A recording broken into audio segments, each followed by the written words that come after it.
Somewhere in the Zagros Mountains of western Iran, inside a reinforced underground facility carved into limestone bedrock, technicians are calibrating guidance systems on missiles that did not exist in this country's arsenal 18 months ago.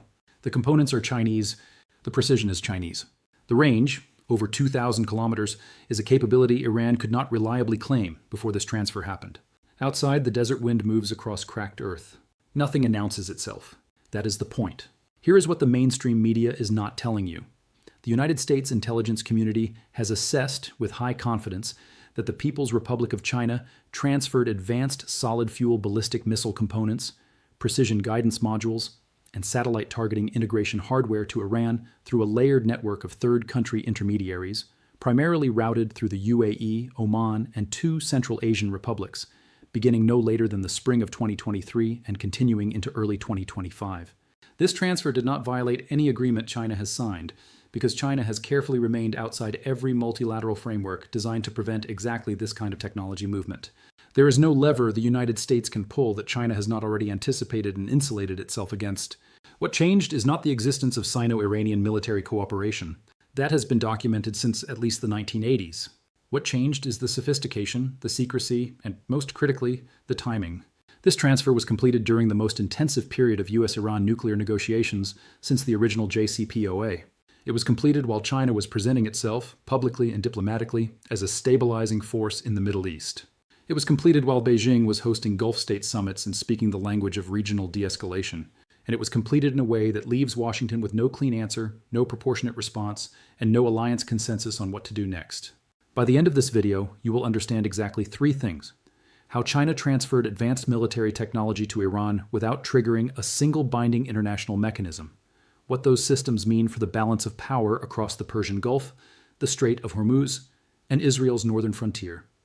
And why the economic consequences of this transfer are already working their way through oil markets, shipping lanes, and the price of energy in your city. Stay with me, because what happened here is not a headline. It is a structural shift. To understand what just happened, you have to go back to January 2016, when Beijing and Tehran signed what they called a Comprehensive Strategic Partnership, a 25-year cooperation agreement covering trade, energy, infrastructure, and security. Western analysts noted it. Few treated it as urgent. The document was long, vague in key places, and Iran was still inside the JCPOA framework. The assumption in Washington and Brussels was that economic incentives, sanctions relief, reintegration into global markets, would keep Tehran oriented toward the West. That assumption was never tested because in May 2018, the United States unilaterally withdrew from the nuclear agreement. What followed was not simply a diplomatic rupture. It was a strategic reorientation by Tehran that accelerated every existing relationship with Beijing and Moscow and closed every door that had been cracked open toward the West. From Iran's perspective, the lesson of 2018 was clear. American security guarantees and diplomatic frameworks are reversible. Chinese economic and military relationships are not. By March 2021, the 2 countries had signed an implementation roadmap for the 25-year agreement. The specifics that became public included $400 billion in Chinese investment in Iranian infrastructure over 25 years, in exchange for deeply discounted Iranian oil, between $10 and $13 per barrel below market rates. Beneath the infrastructure language, buried in annexes that were never made fully public, were the outlines of a defense and technology cooperation architecture. From 2021 through 2022, the pattern was conventional. Chinese companies continued supplying Iran with drone components through front companies, satellite imagery access through commercial channels, and signals intelligence equipment through intermediaries in Pakistan and Malaysia. None of this was new. The scale was increasing, but the technology ceiling remained constrained. What Iran had were weapons sufficient for asymmetric harassment: the Shahed 136 drone, Houthi proxy capabilities, Hezbollah resupply. Significant, but within the known envelope. The shift happened in 2 phases. The first began in late 2022, coinciding almost precisely with Iran's decision to supply Russia with Shahed series drones for use in Ukraine. That decision, which Washington condemned publicly, quietly served a secondary purpose. It demonstrated to Beijing that Iran was willing to be a direct military supplier in a live conflict. China read that as both a capability signal and a political signal. Tehran was prepared to accept the consequences of open partnership with revisionist powers. The second phase began in spring 2023, when satellite imagery analysts at several U.S. government contractors and at least 2 European intelligence services began noticing unusual cargo movement through the Omani port of Salalah. Specifically, containerized loads with thermal signatures inconsistent with commercial goods, moving on vessels that disabled their AIS transponders for portions of their journey. Some of those containers were tracked, imperfectly, to facilities in Khorramabad and Tabriz. By late 2023, DIA analysts were circulating internal assessments concluding that China had transferred components for what amounted to a second-generation precision guidance system, a quantum inertial navigation package that does not rely on GPS signals and therefore cannot be jammed by U.S. electronic warfare systems. This is not a minor upgrade. Iran's existing ballistic missile arsenal, the Shahab-3, the Sejil-2, the Khaybar-Shikan, had a circular error probable, meaning the radius within which 50% of warheads land, of between 150 and 500 meters. Useful for terror and coercion, not precise enough to reliably destroy a hardened naval asset or a specific command node. The guidance technology transferred by China is assessed to reduce that CEP to between 10 and 30 meters. That is the difference between a weapon that threatens and a weapon that kills exactly what it is aimed at. When U.S. National Security Council staff were briefed on these assessments in early 2024, the immediate question was, what do we do? The answer that came back from every relevant department, State, Defense, Treasury, Commerce, was the same. There is no clean option. China has structured this relationship specifically to operate inside the gaps of every international control regime. The Missile Technology Control Regime, which governs transfers of ballistic missile technology, is voluntary. China is a signatory, but the components transferred were categorized in Chinese export documentation as dual-use industrial equipment. Challenging that categorization requires a formal finding, a multilateral consensus, and a Chinese willingness to accept the finding, none of which exist. And here's the thing, the headlines aren't telling you this is not the end of the transfer. It is the beginning of a new baseline. Let us now examine what these systems actually do and why every military planner in U.S. Central Command, in the Israeli Defense Forces, and in the navies of Saudi Arabia, the UAE, and Bahrain, is treating this as a category change event. The core transfer, as assessed by multiple intelligence services, centers on two capabilities. The first is a quantum inertial navigation unit that replaces GPS-dependent guidance on medium-range ballistic missiles. The second is a terminally guided re-entry vehicle, essentially a maneuvering warhead that can make course corrections in the final 40 to 60 kilometers of its flight path, making interception by existing missile defense systems significantly more difficult. To understand why this matters, you have to understand what the existing U.S. and Israeli missile defense architecture was designed to defeat. The Arrow 3 system, jointly developed by Israel and the United States, was designed to intercept ballistic missiles on exo-atmospheric trajectories, meaning outside the atmosphere before they re-enter. It was designed against the Iranian missile threat as it existed between 2010 and 2020, high-velocity, ballistic, and predictable. Arrow 3 has a demonstrated intercept range of roughly 2,400 kilometers and an altitude ceiling above 100 kilometers. Against a missile following a fixed ballistic arc, its probability of kill is high. Against a maneuvering re-entry vehicle, one that adjusts its trajectory during terminal descent, the intercept problem becomes geometrically harder. The interceptor must now calculate not where the warhead is going, but where it will be after it maneuvers. The targeting solution must be constantly recalculated. The engagement window shrinks. And if you are firing salvos of 10, 15, or 20 missiles simultaneously, the computational and physical load on the defense battery becomes overwhelming. Here's something that no missile defense analyst had seen as a realistic near-term Iranian capability before these transfers. A simultaneous saturation attack using precision-guided maneuvering warheads at ranges exceeding 1,500 kilometers. Iran can now theoretically threaten U.S. naval assets in the Persian Gulf, Israeli air bases in the Negev, and Saudi oil infrastructure at Abqaiq, simultaneously with weapons that cannot all be intercepted. The Khaybar-Shikan, which Iran publicly tested in 2022, has a stated range of 1,450 kilometers and uses a solid fuel propellant that reduces its launch preparation time dramatically compared to liquid-fueled predecessors. Solid fuel missiles cannot be detected during fueling. There is no fueling phase. They are moved on transporter erector launcher vehicles, dispersed and fired with minimal warning. Pair that mobility with the new Chinese guidance system, and you have a weapon that is hard to find, hard to track, and hard to stop. U.S. military strategists have for years maintained that Iran's missile program was within the manageable envelope, a serious threat, but one that existing multi-layered defense architectures could address at acceptable cost. That assessment is now being revisited. Multiple defense officials, speaking to journalists at outlets including Reuters and Defense One in late 2024, indicated that the Pentagon was conducting a formal review of its published assumptions about Iranian offensive capability. That review has not been publicly concluded. What this transfer also reveals is a deeper capability gap in U.S. intelligence. The fact that components moved through a network of third country ports and intermediaries over a period of at least 18 months before being reliably assessed speaks to the effectiveness of China's commercial cover architecture. Beijing has spent 2 decades building a system of logistics companies, trading firms, and port relationships in Oman, the UAE, Pakistan, and Central Asia, specifically designed to move sensitive technology below the threshold of reliable Western detection. That system worked. The options now on the table for U.S. military planners are genuinely constrained. A preemptive strike on Iranian missile facilities would require a commitment of air assets and ISR coverage that would signal intent weeks in advance, trigger an immediate Iranian response against Gulf state infrastructure, and almost certainly draw Chinese diplomatic retaliation against U.S. economic interests. A sanctions regime targeting Chinese entities involved in the transfer would be meaningful symbolically, but has demonstrated limited effectiveness in changing Chinese behavior since 2018. Covert disruption of Iranian missile programs, the kind of sabotage and cyber attack campaigns that characterize the 2010 to 2015 period, remains a tool. But the underground hardening of Iranian facilities since 2019 has significantly raised the difficulty and risk of those operations. Watch the Arrow 3 procurement orders from Israel and the Gulf states over the next 18 months. Watch the U.S. Navy's deployment patterns in the Fifth Fleet operating area, specifically whether carrier strike groups begin maintaining greater standoff distance from the Strait of Hormuz. Watch the procurement requests coming from CENTCOM to Congress for next-generation hypersonic interceptors. These are the signals that tell you what U.S. military planners actually believe, separate from what they say publicly. That threshold has now been crossed. The Iranian missile threat is no longer a threat the existing defense architecture was designed to handle. And the system that existed before these transfers, the balance of deterrence that had held the Persian Gulf in a stable, if tense, equilibrium since 2015, is not coming back. This is not abstract economics. This is a direct line from a set of Chinese missile guidance components in a mountain facility in Khorramabad to the price of gasoline, electricity, and manufactured goods in your city. Let me put this in concrete terms, and let me start with the immediate market reaction. When the Financial Times and Wall Street Journal ran their first substantive reports on the intelligence assessments of Chinese technology transfers to Iran in late 2024, Brent crude moved from $74 per barrel to $81 per barrel in 4 trading sessions.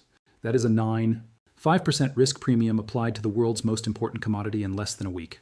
Not because a single barrel of oil was disrupted, but because the market recalculated the probability of disruption. The options market for crude simultaneously saw a spike in demand for out-of-the-money call options, contracts that pay off if oil reaches $100 or $110, indicating that sophisticated energy traders were pricing in scenarios they had previously treated as tail risks. The transmission mechanism runs through the Strait of Hormuz, and it is worth taking 60 seconds to explain exactly why that waterway is so asymmetrically important. The strait is 21 miles wide at its narrowest navigable point. Approximately 20 million barrels of crude oil pass through it every day, representing roughly 20% of global petroleum trade. Liquefied natural gas from Qatar, which supplies Germany, Japan, South Korea, and dozens of other economies, transits the strait. There is no alternative route for this volume of energy. The Suez-Mediterranean pipeline from Saudi Arabia has a capacity of roughly 5 million barrels per day. It cannot absorb the displacement. Iran's new precision missile capability fundamentally changes the calculus of Hormuz interdiction. Previously, Iran's threat to close the strait was treated as credible but manageable. U.S. naval forces, combined with Gulf state cooperation, could in theory keep the waterway open under most scenarios short of full-scale war. That required accepting that Iranian anti-ship missiles, the Noor, the Qadr, variants derived from Chinese C-802 technology, could damage ships, but that a determined U.S. naval force could suppress the threat within days. The new guidance capability changes that by making Iranian anti-ship missiles not merely dangerous, but potentially devastating against high-value targets, including the U.S. Navy's own surface combatants. An Arleigh Burke-class destroyer has defenses against incoming missiles, but those defenses are not unlimited in either magazine depth or tracking capacity. The downstream industries affected by a Hormuz disruption scenario are broader than most people realize. Shipping insurance rates for vessels transiting the Persian Gulf have already increased between 15% and 40%, depending on vessel classification since late 2023. That cost is embedded in every manufactured good that moves by sea through the Indian Ocean Trade Network, which includes most of the electronics, textiles, and industrial components that connect East Asian manufacturing to European and North American consumers. The food and fertilizer connection is direct and often overlooked. Qatar and the broader Gulf region supply significant quantities of liquefied natural gas to European fertilizer manufacturers, who use natural gas as a feedstock for nitrogen fertilizers. European fertilizer production costs track natural gas prices closely. When Gulf LNG supply becomes uncertain, European farmers face higher input costs, which translate within 2 growing seasons to higher food prices in supermarkets. The 2022 European energy crisis, driven by the Russia-Ukraine conflict, demonstrated this chain with painful clarity. European fertilizer production fell by roughly 70% at peak disruption, and the downstream agricultural effects are still being absorbed. The countries most exposed to a sustained disruption of Persian Gulf energy flows are precisely those that have the least flexibility to absorb the shock. Japan maintains approximately 210 days of strategic petroleum reserves, which sounds substantial until you consider that a full Hormuz closure, something that has never happened but is now operationally more conceivable, would require those reserves to absorb not just military disruption costs, but the economic paralysis of an export-dependent economy with virtually no domestic energy production.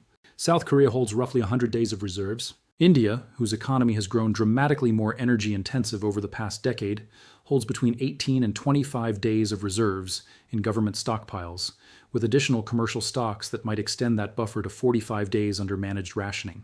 China, notably, has been building strategic petroleum reserves aggressively since 2020 and now holds an estimated 90 to 100 days of consumption, a hedge that looks more deliberate in retrospect.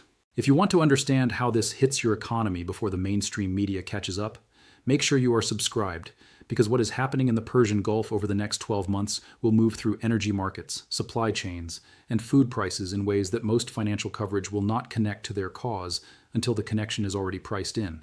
The timeline of pain in the absence of a diplomatic resolution runs something like this. Within 3 to 6 months, shipping insurance costs embed themselves in consumer goods prices across Europe, South Asia, and East Asia.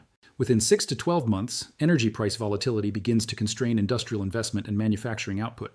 Within 12 to 18 months, food price pressure in import-dependent economies, Egypt, Pakistan, Bangladesh, Sub-Saharan Africa, creates the conditions for social instability that historically feed back into the security environment from which the original disruption emerged. Let us now examine the diplomatic landscape, because understanding who is talking to whom and what they are not saying publicly is as important as the military hardware. The United States' position, as stated by the National Security Advisor in a December 2024 press briefing, is that China must be held accountable for destabilizing technology transfers, and that the United States would use all available economic tools to prevent further proliferation. What that statement did not include was any specific mechanism, timeline, or threshold that would trigger those tools. The absence of specifics was noted immediately by Chinese state media, which responded by calling the characterization irresponsible and denying any violation of international law, which technically they are correct to claim. China's leverage in this exchange is substantial and deliberately structured. Beijing holds approximately $760 billion in U.S. Treasury securities as of early 2025. It supplies over 80% of the rare earth elements essential to U.S. defense electronics manufacturing. It is the primary trading partner of every Gulf state that the United States considers an ally. Any U.S. economic response severe enough to meaningfully change Chinese behavior in this domain risks triggering a Chinese response that would cost the American economy far more than the strategic gain would be worth. Beijing knows this. It has spent 15 years building that leverage precisely for moments like this one. Iran's public position is that it has the sovereign right to acquire whatever defensive technology it needs, and that its missile program is not subject to any binding international restriction, a legally defensible claim since the UN Security Council's restrictions on Iranian ballistic missiles formally expired in October 2023 under the terms of the original JCPOA sunset provisions. In private, Iranian officials have made clear to at least 2 back-channel interlocutors, including representatives from Oman and the Vatican, which has quietly served as a message-passing channel in several previous Iran crises, that Tehran is not seeking a confrontation. It is seeking immunity from one. The Gulf states, Saudi Arabia, the UAE, and Bahrain, find themselves in an uncomfortable position they have not publicly articulated. The Abraham Accords normalized some relationships. The Saudi-Iranian Normalization Agreement of 2023, brokered by Beijing, created a tentative de-escalation framework. Neither of those diplomatic achievements included any mechanism to address Iranian missile capability growth. Gulf leaders are now managing the reality that their American security guarantor appears unable to constrain the primary threat, while their Chinese economic partner is actively enabling it. Several Gulf diplomatic officials have begun quiet conversations with European counterparts about what a security architecture less dependent on U.S. credibility might look like. Conversations that were unthinkable 5 years ago. The unexpected mediator in this moment is Oman, which has served as the back channel between Washington and Tehran in every major crisis since at least 2012. Omani Foreign Minister Badr al-Busaidi has made 3 unannounced visits to Tehran since October 2024 and has communicated to the U.S. State Department that Iran is not closed to a broader technology for sanctions conversation, meaning Tehran might constrain further Chinese technology absorption in exchange for significant sanctions relief, including access to frozen assets currently held in South Korea and Japan totaling approximately $10 billion. The gap between that offer and what the current U.S. domestic political environment would permit a president to accept is large, but not unbridgeable. What each side needs to be able to tell its domestic audience, however, is different from what each side privately needs. That gap between the public position and the private incentive is where every diplomatic breakthrough in the Middle East has historically been located and where this crisis will either resolve or deepen. There are 3 plausible trajectories from this point forward. I want to walk through each of them with the specificity they deserve because understanding the scenarios is not pessimism, it is the only way to read what comes next. The first scenario is a negotiated resolution. This requires the following: the United States accepting that it cannot reverse the Chinese technology transfers already completed and shifting its ask to constraining future transfers. Iran agreeing to a monitored ceiling on precision missile development in exchange for structured sanctions relief and asset unfreezing.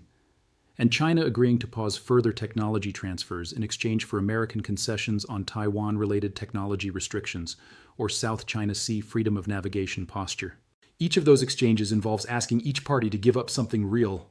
The United States would be accepting a diminished deterrence posture in the Gulf and a constrained response to Chinese proliferation. Iran would be submitting to a verification regime it has historically resisted. China would be trading strategic influence for economic adjustments. This scenario is possible. It requires 4 to 6 months of back-channel negotiation, a U.S. domestic political window that tolerates the optics of an Iranian deal, and a Chinese leadership that calculates the economic benefits of cooperation outweigh the strategic benefits of continued pressure. None of those conditions currently exist simultaneously, but they are not permanently foreclosed. The second scenario is continued attrition, the sustained conflict of low-level military pressure, proxy engagement, and economic friction that the region has lived with since 2019. In this scenario, Iran uses its enhanced missile credibility to deter direct U.S. or Israeli military action while continuing to support Houthi operations in the Red Sea, Hezbollah resupply in Lebanon, and militia pressure in Iraq. The weekly cost of this scenario, in concrete terms, runs approximately as follows.